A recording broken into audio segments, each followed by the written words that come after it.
안녕하십니까. 박세종 목사입니다. 오늘은 4월 29일 수요일 또 수요예배 시간입니다. 지난주에 이어서 우리는 시편 73편에 있는 말씀을 우리가 살펴보고 있습니다.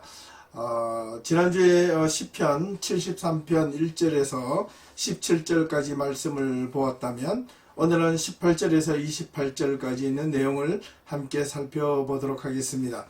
오늘 이 시편 73편은 아삽의 시라고 알려져 있습니다.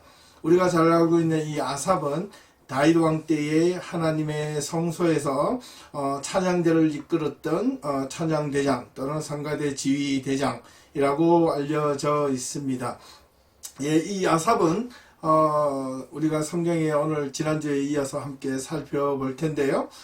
특별히 이 아삽은 하나님의 성소에서 찬양대를 이끌었던 찬양대장이었지만은 그럼에도 불구하고 이 아삽은 세상에 있는 악인들의 모습을 보고 악인들이 어떻게 그렇게 흥행하고 잘 되는 모습을 보고 하나님과 비교하며 생각했습니다. 그럴 때마다 이 아삽은 악인들이 형통함을 보고 도저히 이해할 수가 없었습니다. 그래서 이 아삽은 하나님께 크게 실망하고 실족하여 하나님의 품을 떠난 적이 있다고 이 지난주에 그 아삽의 시편 73편의 전반부에 있는 내용을 우리가 함께 살펴보았습니다. 그렇다면 오늘은 18절에서 28절까지 있는 말씀을 살펴보게 될 텐데요. 우리가 함께 이 본문을 먼저 한번 읽어보고 본문의 내용을 주의해 보도록 하겠습니다.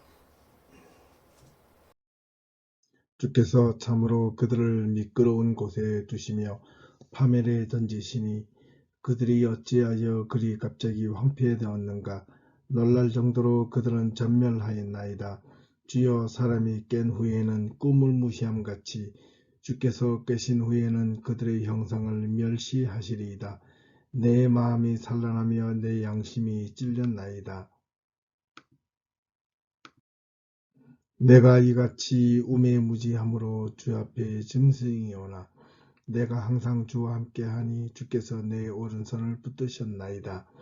주의 교훈으로 나를 인도하시고 후에는 영광으로 나를 영접하시리니 하늘에서는 주 외에 누가 내게 있으리요 땅에서는 주밖에 내가 사모할 리 없나.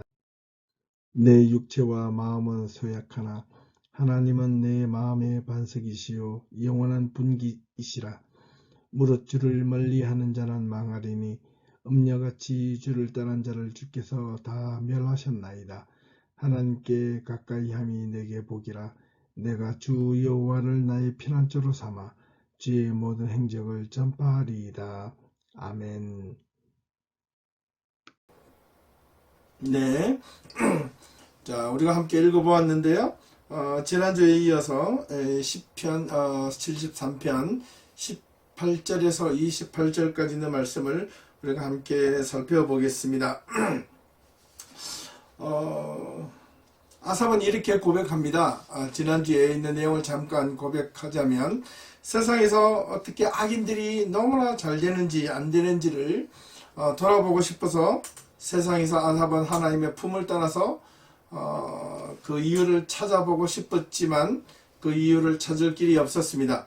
그래서 이 아삽은 세상에서 악인들이 형통함을 보고 악인들이 형통함뿐만 아니라 악인들이 평온하고 잠잠하고 심지어 죽을 때까지도 평온하게 그들이 죽는 모습을 보고 어찌 이룰 수 있을까라는 심각한 그 불만을 하나님께 토로합니다. 결국에는 세상에서 그 방법을 악인들이 잘 되는 방법을 찾아보았지만 이유를 찾을 길이 없었습니다. 그래서 이 아삽은 그 세상에 머무르지 않고 종국에는 하나님의 품으로 다시 돌아옵니다. 그때야 비로소 아삽은 하나님의 성소에 들어가서야 비로소 악인들의 끝이 어떻게 되는지를 깨달았다는 고백이었습니다. 오늘은 18절부터 그 말씀을 함께 살펴보겠습니다. 18절에서 19절까지 있는 말씀입니다. 주께서 참으로 그들을 미끄러운 곳에 두시며 파멸에 던지시니 그들이 어찌하여 그리 황폐되었는가. 놀랄 정도로 그들은 전멸하였나이다. 그들이 어찌하여 그리 갑자기 황폐되었는가? 놀랄 정도로 그들은 전멸하였나이다. 이렇게 이야기하고 있습니다. 이 시편 73편 이 18절에서 참으로 또 실로라는 말이 있고요. 그들은 미끄러운 곳에 이 미끄럽다. 이 미끄러운 곳은 어떤 것을 뜻하느냐 하면 원래는요 이게 메스껍다라는 뜻입니다. 메스껍다. 구역질나다는 뜻이죠. 악인들을 하나님께서 그들을 참으로 진짜 구역질나는 곳에 그들을 두시며, 또는 상징적으로는 뭐냐면 이 메스껍다. 어떨 때 우리가 사람 관계 속에서 저 사람 되게 매끄러워, 아주 역겹다라는 표현을 씁니까? 그때는 이 사람이 다른 사람들에게 자기의 상관이라는 위의 사람들은 아첨하거나 아부할 때 그렇습니다. 그렇죠. 이 매끄러운 곳을 매끄러운 곳에 두며라는 말을 쓸 때는 상징적으로는요, 이게 뭐는 것이 아첨하는 것, 아부하는 곳에 그 사람을 그냥 두게 하셨다, 방관하게 하셨다라는 뜻입니다. 그러니까 주께서 참으로 악인들을 아첨하거나 아부하는 곳에 두십니다. 근데 그 모습을 보면 우리는 좀 메스껍죠. 예, 보기가 좀 흉합니다. 예, 보기에 별로 좋지 않습니다. 그러나 그들은 그 아첨과 아부를 통해서라도 그 자신의 갖고 있는 이득과 이익을 취하려고 하는 것이죠. 예, 그것이 바로 의인과 악인의 차이점입니다. 하나님의 사람들은 의인이라고 할 때 의인이 크게 위대한 일을 해서 의인이 아니라 내가 아첨하지 않는 그곳, 내가 하나님의 말씀을 있는 그대로 따르는 그 자리가 아첨하는 자리로부터 멀어지는 자리임을 우리는 알 수 있습니다. 예, 상징적으로는 아첨하다, 아부하다는 뜻을 갖고 있습니다. 이 미끄러운 뜻은 헬카라는 히브리어 단어입니다. 예, 이 말은 의미심장한 말이 정말 아닐 수가 없습니다. 그리고 파멸한 곳에 두시며 파멸에 던지시니, 그곳에 하나님께서는 파멸의 자리로 내어두고 방치하시다는 뜻입니다. 그들이 어찌하여 그리 갑자기 황폐되었는가? 놀랄 정도로 그들을 전멸하였나이다. 완전히 풍지박산이 되었다는 뜻입니다. 근데 앞에 있는 문장을 보면 좀 다르죠. 악인들이 형통하고 악인들이 잘되고 악인들이 위대한 모습을 보고 겉으로는 잘되는 것처럼 보여졌습니다. 그런데 그때는 그렇게 보여진 모습을 보고 오히려 하나님의 사람이었던 이 아삽이 실망하고 넘어지고 실족하여 하나님의 품을 떠나 세상에서 그 이유를 찾아보고자 했지만 오히려 세상에서는 그 이유와 답을 전혀 찾을 수가 없었다는 뜻입니다. 그래서 다시 결국에는 하나님의 성소에 돌아와 보니 그 이유가 무엇인지 알았다는 겁니다. 그 이유 중에 첫 번째 하나가 바로 이게 하나님께서는 그들을, 악한 자들을 그냥 아부하는 곳에 아첨하면서 두었으니 그들이 겉으로 보기에 잘 되는 것처럼 보여진다는 뜻입니다. 예, 그렇습니다. 그리고 나서 하나님의 백성들은 아첨하는 자리에 있지 않을까, 겉으로 보기에 핍박이 있는 것 같고 조롱이 있는 것 같고 때로는 업신여김을 당하는 것 같습니다. 그러나 하나님의 사람들은 결국에는 어떻게 되나, 오늘 본문에 여러 가지로 설명을 하고 있습니다. 네, 어찌하여 그들이 갑자기 황폐되었는가 라는 말을 쓰고 있습니다. 그리고 놀랄 정도로 그들은 전멸하였나이다. 놀랄 정도로 어떻게 이렇게 갑자기 그들이 명할 수 있을까라는 겁니다. 그 이유는 그 사람은요,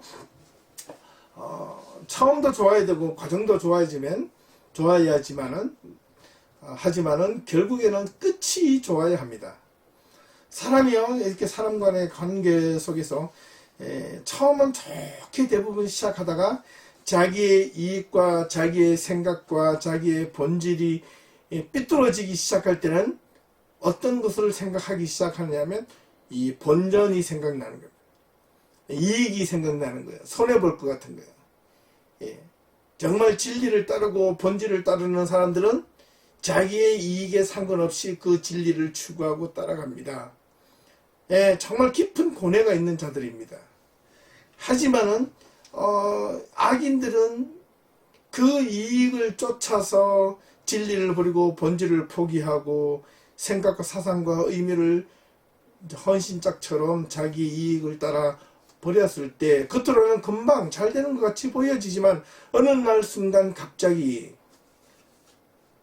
그것이 끝이 난다는 사실입니다. 네, 어찌하여 라는 이 말을 이게 헬라어로 에크라는 히브리어인데 이 에크라는 히브리어는 어찌하여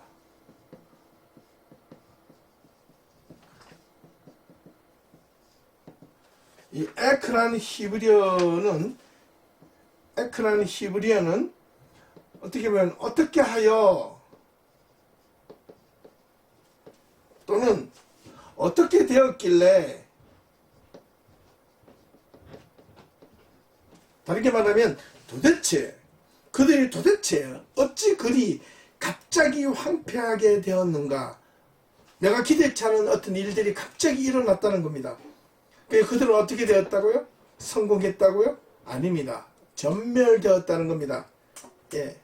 그래서 여기에는 갑자기라는 이 헬라어의 이 레가 갑자기 어찌하여 갑자기 어떻게 하여 갑자기 황폐되었는가. 이 갑자기라는 이 말은 레가라는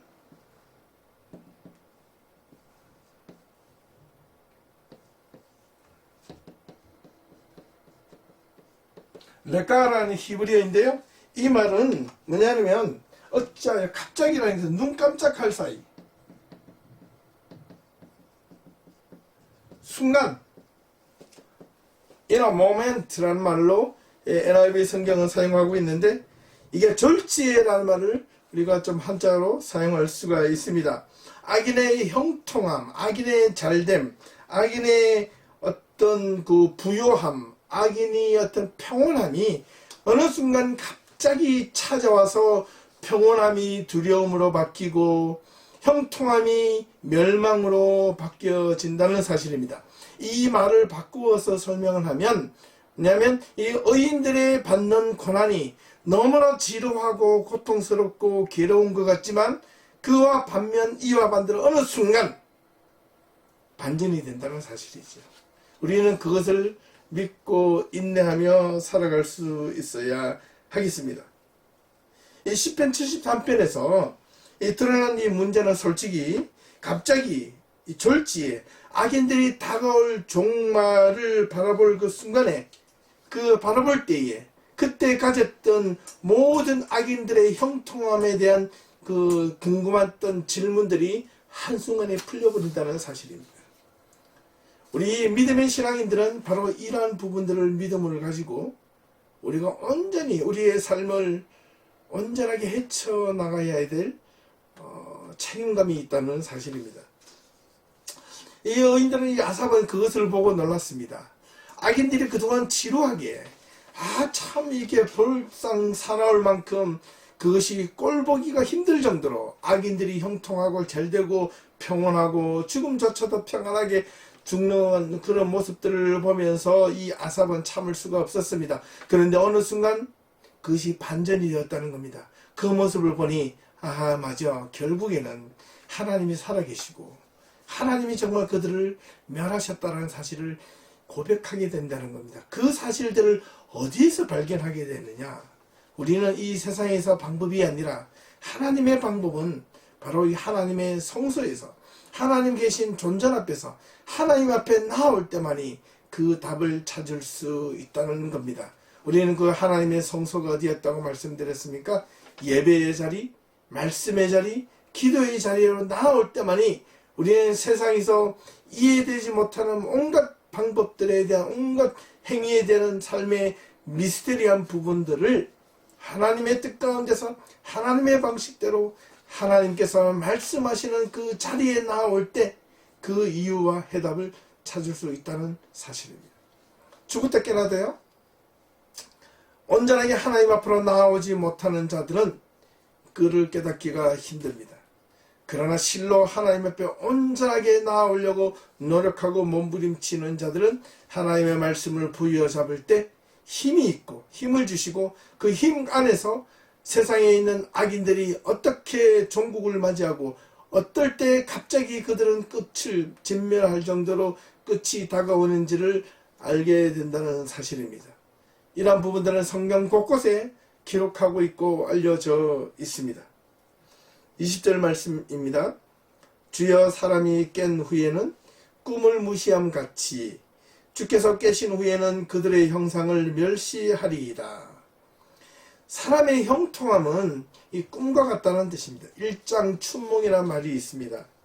예, 이사야 29장 7절에서 8절에 있는 말씀을 보면 아리엘을 치는 열방의 무리 곧 아리엘과 그 요새를 쳐서 그를 곤고하게 하는 모든 자는 꿈같이 밤에 환상같이 되리니 줄인 자가 꿈에 먹었을지라도 깨면 그 속은 여전히 비고 목마른 자가 꿈에 마셨을지라도 깨면 곤비하며 그 속에 갈증이 있는 것 같이 시온산을 치는 열방의 무리가 그와 같으리라. 맞습니다. 정말 우리가 지난날에 꿈에 이렇게 아무리 좋은 꿈을 꾸어도 깨고 나면 그게 의미가 없다는 겁니다. 이 돌아보면 우리의 인생은 다 그런 것 같습니다. 순간순간에 행복한 것 같아도 그 행복했던 순간들이 지나고 나면 다 일장춘몽과 같습니다. 예, 우리가 하루하루의 삶을 정말 진실되게 의미있게 살아갈 이유가 바로 여기에 있는 겁니다. 그럼요. 주여 사람이 깬 후에는 꿈을 무시함 같이 이 사람이 깬 후에 잠에서 일어난 후에 꾸었던 그 꿈은 아무런 무슨 의미가 없듯이 주께서 깨신 후에 그들의 형상을 멸시하리이다. 여기서 형상이라는 이 단어가 우리가 하나님의 형상이라고 말할 때 창세기 1장 27절 우리가 하나님의 형상대로 우리가 사람을 만들고 라고 했을 때의 그 형상은 체렘이라고 하는 히브리어 이름입니다. 체렘. 이 체렘이라는 이 단어의 뜻은 원래는 형상이라는 단도 있지만은 다르게 표현하면 환영, 환상, 껍데기라는 뜻입니다. 예.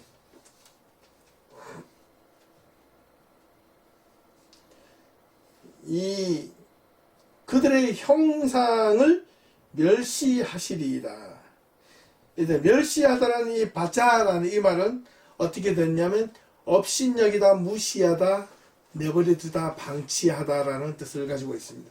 그렇기 때문에 그들의 형상을, 그들의 껍데기, 그들의 환영, 그들의 겉모습들은 놔둬도 돼. 그들은 결국 없어질 존재고 사라질 존재들이야 라고 의미하는 것과 똑같다는 단어입니다. 그렇다면 이 무슨 뜻입니까? 악인들이 형통하고 잘되고 번영되는 모습들이 다 무엇이라고요? 체렘, 환영이라는 겁니다. 예, 아무런 쓸모도 없는 껍데기라는 뜻입니다. 근데 우리 세상 사람들은 또는 우리 믿는 사람들도 때로는 그 환영을 보고 너무나 부러워해서 시기하고 질투하는 모습들이 많이 있습니다. 우리 특별히 우리 믿음의 성도들이 신앙생활을 똑바로 해야 하는 이유가 바로 여기에 있습니다. 우리가 예수 그리스도를 어떤 그림자나 환영을 쫓아서 예수 그리스도를 믿는 것이 아닙니다. 우리는 실존적으로 하나님을 믿는 겁니다. 실존이라는 것은 내가 지금 살아있는 현 존재, 내가 지금 살아있음에 내 자신이 갖고 있는 이 실체를 그대로 하나님과 함께 인격적인 만남을 통해서 내가 하나님을 믿고 따라가는 것을 뜻합니다. 환영으로 믿는 게 아닙니다. 그냥 껍데기를 믿는 게 아닙니다. 환상을 믿는 게 아닙니다. 근데 많은 교회에서, 많은 교회라기보다는 일부의 어떤 정말 그 기독교의 본질을 망각하고 기독교의 껍데기만 가지고 있는 사람들의 신앙을 보면 기독교에서 잘못 왜곡되어진 이적과 기적과 여러 가지 환상에만 집착해서 그들의 껍데기에만 집착해서 거기에 매몰되고 그것을 주입시키고 가르치려고 하는 자들이 너무나 많이 있습니다. 그렇게 신앙생활을 하시면 안 됩니다. 기독교는 실존적인 신앙입니다. 실제의 우리의 삶 속에서 깊이 적용되고 온전하게 우리의 삶 속에서 깊이 스며들어서 삶 속에서 내재되고 실천되어져야 하는 신앙이 바로 기독교 신앙이라는 뜻입니다. 21절 말씀, 내 마음이 산란하며 내 양심이 찔렸나이다. 마음이란 이 단어에서는 레브라는 뜻입니다. 레바브, 예, 마음 또는 심장, 예, 그리고 heart라는 뜻입니다. 산란하다. 산란하다라는 말, 내 마음이 산란하며, 이 왜 한문을 이렇게 써 있는지는 저도 잘 모르겠습니다. 이 산란하다. 이 히브리어는요, 하메츠라는 말을 씁니다. 하메츠. 하메츠라는 이 말의 뜻은 어떤 뜻이냐면, 이 얼얼하다. 상징적으로 근심하게 하다. 근심하게 하다. 또는 압제하다. 무시하다라는 단어를 갖고 있습니다. 산란하다. 내 마음이 이게 얼얼해졌다는 겁니다. 어리둥절한 겁니다. 예, 뭐가 뭔지는 잘 모르고 좀 혼돈스럽고 근심하게 되고 압제하게 되었다는 뜻입니다. 또는 무자비하다는 뜻도 있습니다. 내 마음이 지금 근심 걱정으로 완전히 혼란하여 내 양심이 찔렸나이다. 심장 킬리아 콩팥을 의미하고요. 찔렀다란 이 말은 꿰뚫어 보아야 했다는 겁니다. 예, 그러니까 이 아사비라는 이 시인은 이 저자는 정말 이렇게 보니까 정말 앞에 서서 말씀 주께서 사람이 깬 후에 꿈을 무시함겠지. 주께서 그들의 형상을 멸시하고 정말 그들의 삶이 정말 어떻게 되었다고요? 예, 그들은 어찌하여 참으로 미끄러운 곳에 두고 그들의 삶이 정말 파멸 가운데 던지시고 그쪽이 갑자기 황폐된 모습을 보고 이 시편 이 기자 이 아삽은 이 마음이 산란하고 혼돈되고 근심하고 자기 심장을 꿰뚫어 보듯 뭔가 놀래버렸다는 것입니다. 그렇죠. 자기는 그동안에 어떻게 생각했습니까? 악인이 잘 되는 것을 보고 형통하는 것을 보고 이게 너무나 참을 수 없는 불평과 분노가 있었는데 어느 날 갑자기 악인들이 멸망당하고 혼돈되고 진멸되는 모습을 보니까 마음이 혼돈된 거예요. 이거 뭐지? 정말 하나님이 살아계시나? 또 제 마음이 심장이 꿰뚫어 보듯 뭔가 양심의 가책을 받았다는 뜻입니다. 22절에서 23절 내가 이같이 우매무지함으로 주 앞에 짐승이 오나 내가 항상 주와 함께하니 주께서 내 오른손을 붙드셨나이다. 참 진솔한 고백이 아닐 수 없습니다. 22절에 보니까 내가 이같이 우매무지함으로 주 앞에 짐승이 오나. 예, 짐승이라는 말 뜻은 그러니까 어리석은 것의 대명사이죠. 내가 이같이 우매무지하다. 내 마음이 산란하고 내 심장이 꿰뚫어 보는 듯 내가 지금 혼돈스러운 것은 내가 하나님 앞에서 우매무지하고 짐승과 같았기 때문이다 라는 말입니다. 내가 사람이 아니라 짐승과 같다는 겁니다. 이 짐승과 같다는 말은 이게 뭐냐면 이게 본성에만 쫓아가는 겁니다. 인간이 가지고 있는 본성, 예, 그죠? 무력, 탐욕, 식욕, 뭐 이런 것들 인간의 내면에 갖고 있는 어떤 깊은 잠재 속에 갖고 있는 잠재되어 있는 이런 어떤 그릇된 본성들, 이걸 가지고 우리 기독교에서는 뭐라고 말하나요? 죄성이라고 이야기를 하죠. 예, 기독교에서는 이 죄성이 인간을 지배하고 인간을 누르고 있는데 이것이 분출되고 표출되는 순간 우매무지하게 빠지게 된다는 겁니다. 그러나 그것으로부터 이게 벗어날 수 있는 길은 하나님 앞으로 돌아가서 말씀 가운데 우리 자신이 온전하게 붙들림이 되어야 하는데 이 성경의 저자는 자신이 그렇게 했다는 겁니다. 그래서 고백을 그렇게 합니다. 단지 겉으로 보기에 악인의 형통하고 잘되는 모습만 보고 하나님을 불평하고 하나님을 원망했다는 겁니다. 내가 내 자신이 끝까지 견디고 이기려고는 생각하지 못했다는 뜻입니다. 그 고백입니다. 그러나 내가 항상 주와 함께하니 주께서 내 오른손을 붙드셨나이다. 참 이 고백은 신실한 고백입니다. 예, 정직한 고백이죠. 예, 이 아삽은 정말 하나님의 품을 떠나서 한 번도 하나님을 함께 했다고 고백하지 않습니다.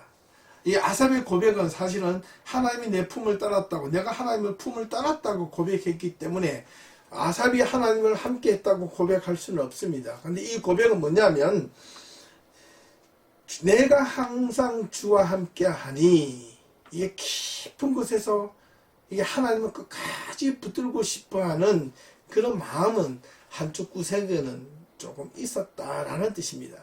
그럼요. 그렇기 때문에 아삽은 결국 하나님의 성소로 돌아오지 않습니까? 예. 내가 항상, 그죠? 항상, 응?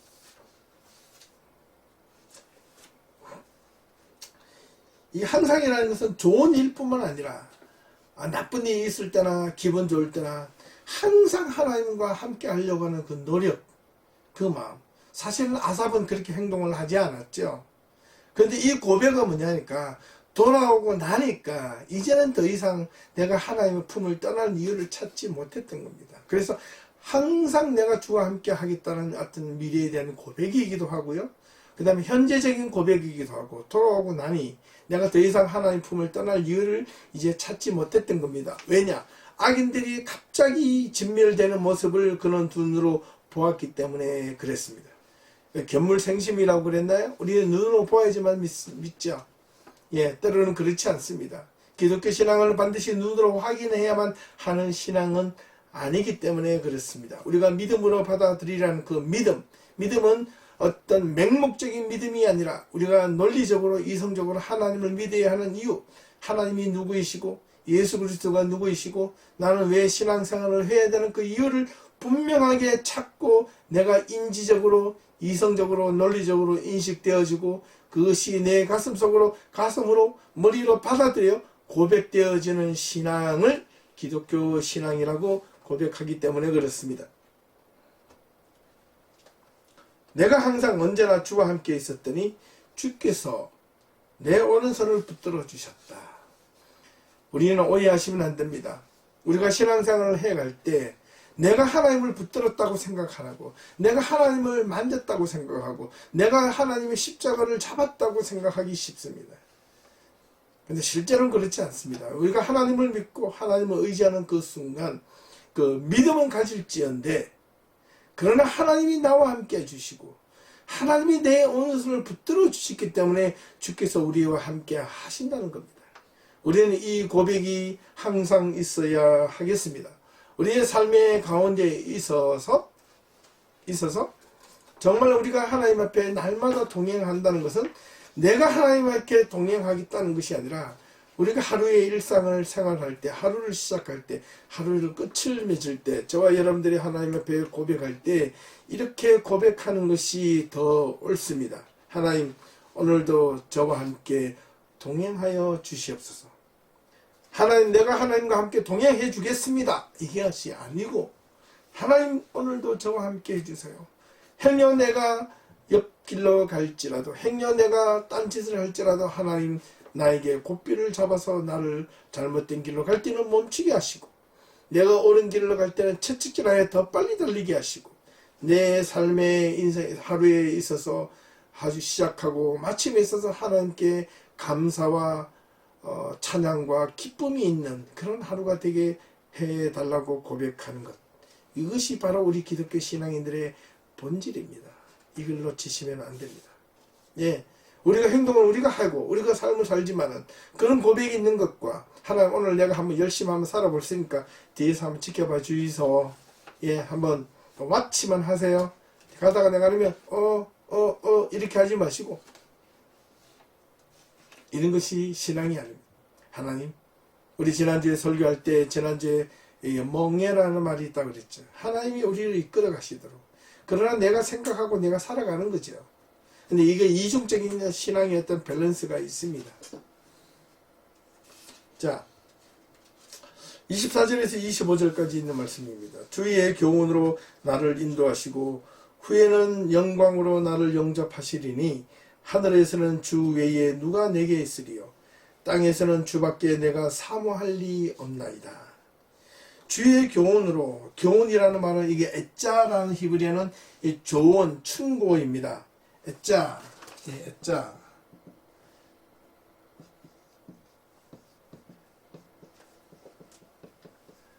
애자라는 이 말의 뜻은 하나님의 충고, 어드바이스, 하나님의 의도와 계획, 하나님의 섭리 또는 하나님의 신중한 태도, 여러 가지 의미로 사용할 수 있습니다. 애자, 주의 애자, 주의 교훈으로 하나님의 계획하심과 섭리하심으로 어떻게 나를 인도하시고 나를 이끄시고 나중에는 결국에는 영광으로 나를 영접하실 것이니 하늘에서는 주 외에 누가 있으며 그 다음에 땅에서는 주밖에 내가 사모할 리 없나이다. 주의 말씀으로 나를 인도하시고 마지막 날의 영광으로 나를 이끌어 주시고 영접, 억셉, 리시브 해 주실 터이니 저 하늘에서는 주 외에 누가 있으리요. 하나님의 살아계심을 고백하는 단어이죠. 그 다음에 이 땅에서는 내가 주밖에 사모할 리 없나이다. 사모하다, 흠모하다, 이렇게 바라보다, 기대하다, 의지하다는 뜻이죠. 내가 이 땅에서 의지할 것이 누구밖에 없을까? 우리가 이 땅에 살아가면서 많은 여러 가지 필요한 것들이 있습니다. 물질도 필요하고요. 집도 필요하고요. 여러 가지 우리가 살아가는 먹고 마시고 입는데 필요한 것들이 있습니다. 있어야 합니다. 돈이 필요합니다. 건강도 필요합니다. 여러 가지 우리에게 필요한 것들이 너무나 많이 있는데 그럼에도 불구하고 그것들은 이 땅에 잠시 있을 동안에 필요한 것들이지 않습니까? 마지막에 우리가 이 인생의 여정의 끝자리에서 우리가 가지고 갈 수 있는 것이 무엇이 있겠습니까? 그것은 바로 우리의 믿음, 우리의 지식, 우리의 온전한 말씀밖에 없다라는 겁니다. 저는 어릴 때 저희 부모님이 항상 특별히 그 아버님께서 항상 하셨던 말씀이 있습니다. 내가 열심히 공부해서 머릿속에 지식을 넣으면 세상에 그 누구도 가져갈 수 없고 죽을 때까지 가져간다라는 말을 정말 어릴 때 많이 들었습니다. 그렇습니다. 정말 지식과 어떤 믿음과 하나님의 말씀을 내 머릿속에 온전하게 넣기만 하면 정말 우리는 그것을 죽을 때까지 그 누구도 빼앗아 갈 수 없는 것입니다. 이것이 믿음이에요. 이것이 신앙생활입니다. 26절 내 육체와 마음은 서약하나 하나님은 내 마음의 반석이시요 영원한 분기이시라. 내 육체와 마음은 서약하나 하나님은 내 마음의 반석이요 영원한 분깃이시라. 내 마음과 육체와 마음이라는 뜻은 내가 몸과 마음이라는 말이죠. 내 육신은 내 이 땅에 살아갈 동안에는 살아가다가 내 마음과 육신은 쇠약하나 나중에는 없어질 것이나 하나님은 그러나 내 마음이 무엇이라고요? 반석이요. 이 반석이라는 이 말의 뜻은 쭈르라는 말인데요. 이 반석이라는 것은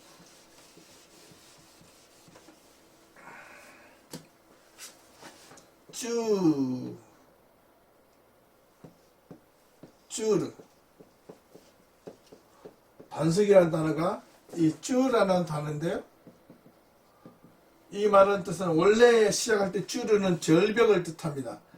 아주 깎아지른 절벽의 반석에서 높은 돌산에서 쫙 깎아지른 이 절벽을 이 쭈라는 말을 상징합니다. 그러나 이 상징적으로는 바위라는 뜻이고요. 그래서 이 영어 NIV 성경하고 이 킹 제임스 버전에는 어떻게 되냐면 strength, 이 반석 대신에 힘이라고 표현을 했습니다. 번역을. 이 용어는 내 육체와 마음은 서약하나 하나님은 내 마음의 반석이시여 내 마음의 힘이 된다. 의지, 피난처, 영원한 분깃이시라 라는 뜻입니다. 이 분깃은 이 세상의 것이 아닙니다. 세상에서 받는 어떤 종국의 어떤 해피 어떤 그 부귀영화를 뜻하는 것이 아닙니다. 하나님께서 나에게 약속하셨던 그 믿음의 약속, 영원한 하나님께서 이 땅에서 살아갈 동안에 얻어지는 단지 물질적인 부귀 영화를 뜻하는 것이 아닙니다.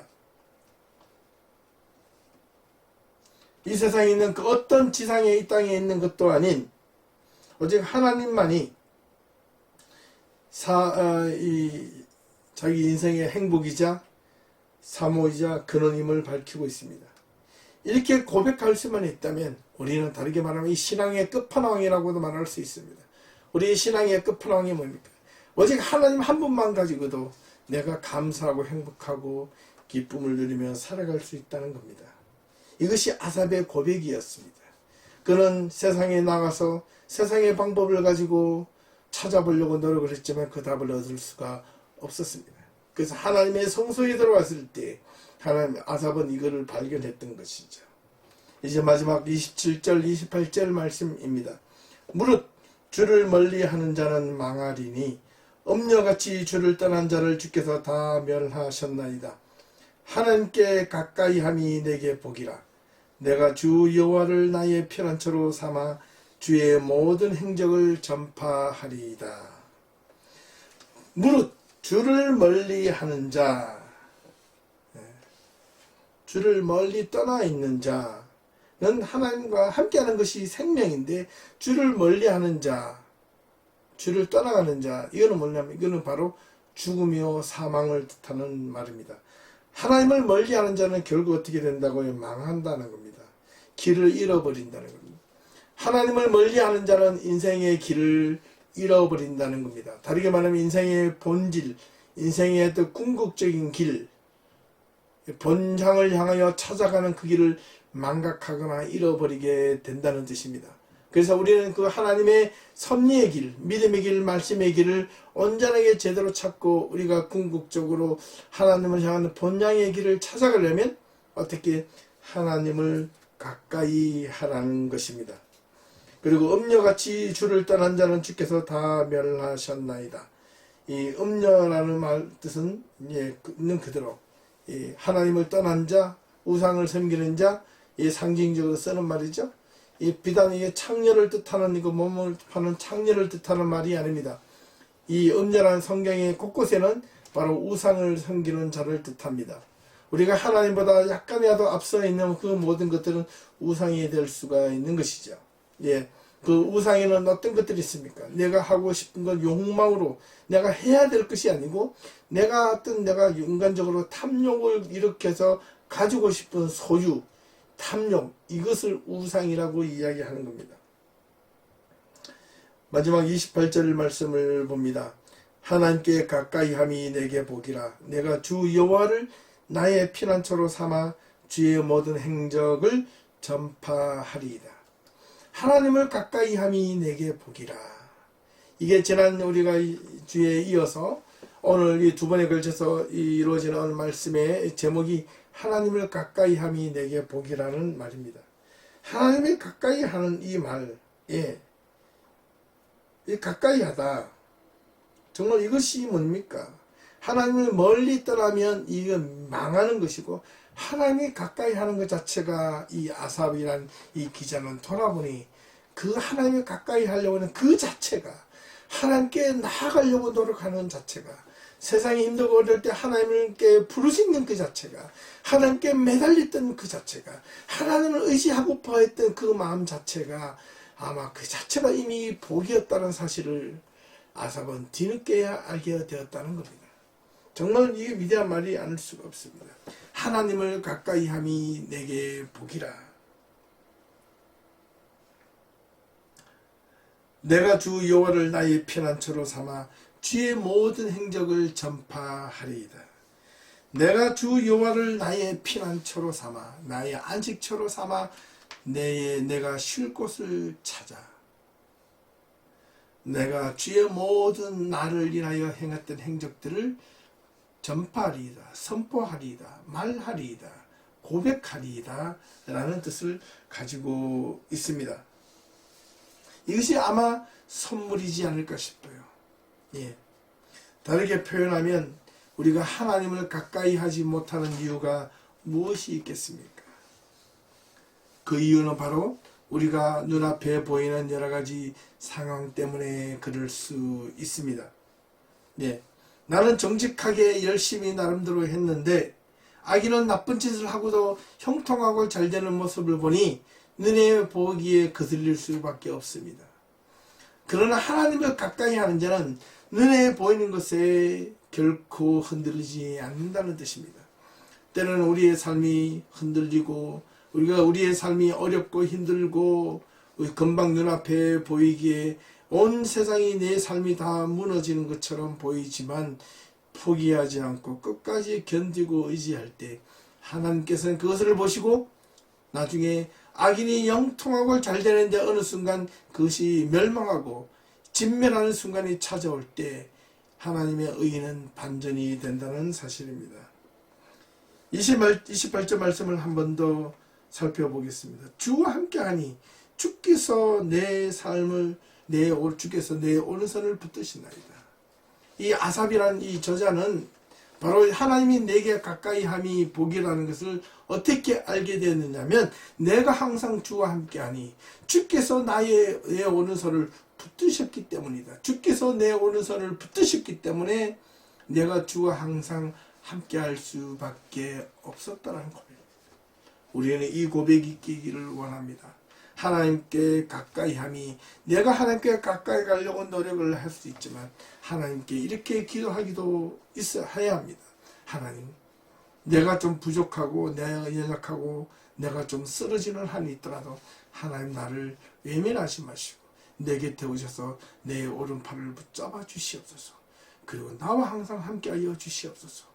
이것이 하나님께 복이 됨을 의미한다는 것을 기억할 수 있기를 바랍니다. 사랑하는 성도 여러분, 우리가 신앙생활을 하는 이유는 단지 우리가 삶 속에서 그저 행복하고 잘 먹고 잘 살기 위해서만 신앙생활을 하는 것이 아닙니다.